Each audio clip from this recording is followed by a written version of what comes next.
मखेश्वरी क्रियेश्वरी सदेश्वरी सुरेश्वरी त्रिवेद भारतीश्वरी प्रमाण शासनेश्वरी रमेश्वरी क्षमेश्वरी प्रमोद काननेश्वरी प्रजेश्वरी प्रजाधिपे श्री राधिके नमस्तुते।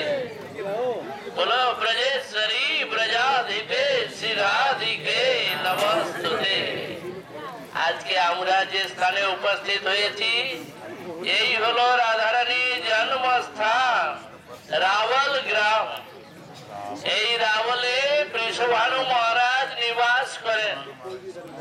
বর্ষানা ছেড়ে তিনি এই স্থানে আসেন, এইখানে নিবাস করেন যমুনার উপকূলে। একদিন প্রাতঃকাল ভোরের অন্ধকারে তিনি যমুনায় স্নান করতে গেলেন। স্নান করতে গিয়ে দেখতে পেলেন যে একটি দিব্য জ্যোতি। বলে এই দিব্য জ্যোতিটি কি? জলের মধ্যে নেমে গিয়ে পেলেন কি যে একটি কমল পুষ্পের মধ্যে অপূর্ব সুন্দরী এক সোনার পুতলি, এক অপূর্ব সুন্দরী বালিকা সোনার পুতলিকা যে কমল পুষ্পের মধ্যে। দেখে চারদিকে তাকাইলেন, অবাক হয়ে গেলেন, কাউকে দেখতে পেলেন না। সঙ্গে সঙ্গে তিনি তুলে নিয়ে এই কীর্তিদা দেবীর কোলেতে দিয়ে দিলেন। এই নাও তোমার কুমারী বৃষভানু লালি কীর্তিদা কুমারী লাডলিজি। সেই থেকে নাম হলো লাডলিজি কীর্তিদা কুমারী বৃষভানু লালি। তো এই স্থানে তিনি প্রকট হয়েছেন। অজনী শম্ভু বা কমল মধ্য থেকে এসেছেন। যখন কৃষ্ণ রাধারানীকে বললেন আমি যাচ্ছি তুমিও চলো, বললেন কি যেখানে যমুনা নাই, গিরিরাজ গোবর্ধন নাই, যেখানে বৃন্দাবন ধাম নাই, আমি সেখানে কোথায় যাব? কৃষ্ণ বলেছিলেন না, আমি সবাইকে আদেশ দিচ্ছি সকলে পৌঁছে যাবে। তাই তারা সকলেই এসেছে। রাধারানী তিনি আসলেন কমল পুষ্পের মধ্য থেকে, বৃষভানু কুমারী হলেন। অনেক দিন পার হয়ে গেল, কিন্তু রাধারানী যে নেত্র খুলেন নাই, সেই জন্য বৃষভানু মহারাজের মনের মধ্যে চিন্তা। কৃষ্ণের জন্ম হয়েছে, মা যশোদা বহুদিন যাবৎ বাইরে যান নাই কোথাও। যখন তিনি গর্ভবতী ছিলেন ঘরের মধ্যে থেকেছেন, কৃষ্ণ জন্ম হওয়ার কয়েক মাস পরেও তিনি বাইরে যান নাই। তার মনে হলো আমি বাল গোপালকে নিয়ে একবার আমার বন্ধুর সঙ্গে সাক্ষাৎ করে আসি। তাই তিনি আসলেন কোথায়? এই বৃষভানু মহারাজের গৃহে। গৃহ মধ্যে প্রবেশ করে দেখলেন কি খাটের উপরে বিছানায় একটি অপূর্ব সুন্দরী বালিকা শয়ন করে আছে। তার সঙ্গে বাল গোপাল কৃষ্ণকেও শুইয়ে দিলেন। দিয়ে ভিতরে গিয়ে কীর্তিদা দেবীর সঙ্গে গলায় গলায় মিলছে। ওদিকে হাসাহাসি, কত আনন্দ, কত খুশি, বসে গল্প করছেন।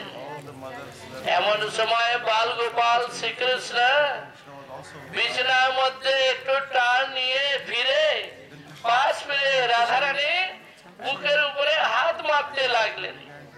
যখন হাত মারছেন, কোমল কোমল হাতে স্পর্শ পড়েছে। স্পর্শ পেয়ে, নখের স্পর্শ পেয়ে রাধারানীর নেত্র খুলল। এইভাবে রাধারানীর নেত্রোৎসব হয়। পরস্পর পরস্পরকে দেখে অতিশয় আনন্দিত কীর্তিদা দেবী ছুটে আসলেন। রাধারানীর নেত্রোৎসব দেখেই তিনি ছুটে এসে বৃষভানু মহারাজের হাত ধরে টেনে আনলেন। বলে চলো যাই, দেখবে চলো, সব সমস্যার সমাধান হয়ে গিয়েছে। সেই দেখেই রাধারানীকে দেখেই বৃষভানু মহারাজ আনন্দ তিনি অভূতপূর্ব ভাবে আনন্দে অভিভূত হলেন। সেই সময় বৃষভানু মহারাজ ভাবলেন, এই বাল গোপাল কৃষ্ণের সঙ্গে রাধারানীর নিত্য সম্বন্ধ আছে, সেই কারণে তাকে দেখেই আজকে নেত্র খুলেছে।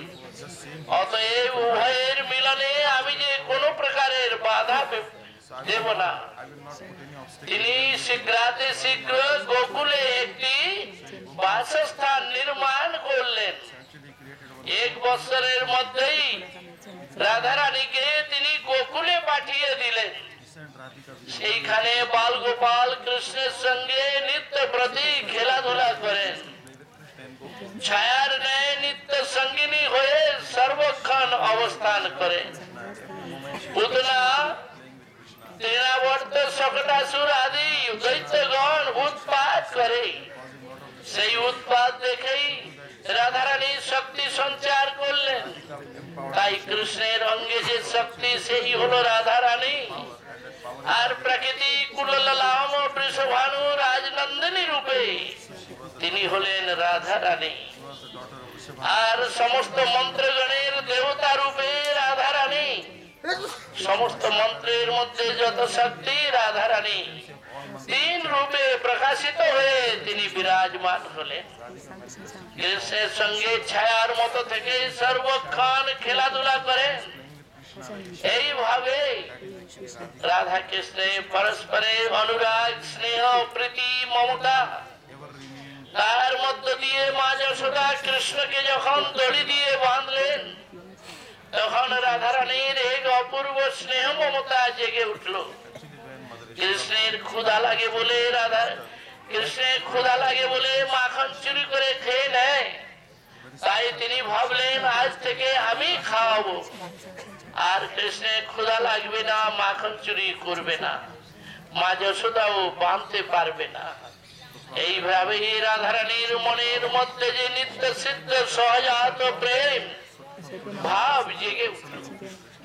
সেইভাবে দিন প্রতিদিন খেলাধুলা, লীলা বিলাস, নানা প্রকারের বাল্য খেলা, সেই খেলার মধ্য দিয়ে রাধারানীর অনুরাগ দিন প্রতিদিন বেড়েই চলল।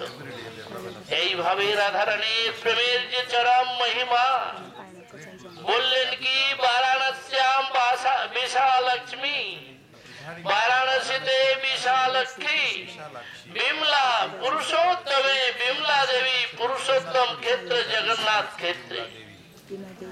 আর রুক্মিণীন্তু দ্বারাবত্যাম রাধা বৃন্দাবনে বনে। রুক্মিণী দেবী দ্বারাবতীতে আর বৃন্দাবনে বনে রাধা রানী।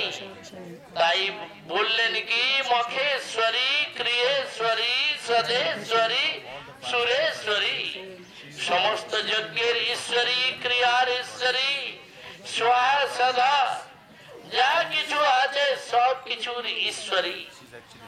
3টি বেদের ঈশ্বরী, ভারতীশ্বরী, বাণীর ঈশ্বরী, প্রমাণ অনুশাসনের ঈশ্বরী, সমস্ত লক্ষ্মীগণের ঈশ্বরী, क्षमा समस्त गुणेर तिनी अधिष्ठात्री देवी ब्रजेश्वरी ब्रजाधिपे। हे राधा रानी तुम तो ब्रजेश्वरी ब्रजेर अधिपति श्री राधिके नमस्तुते।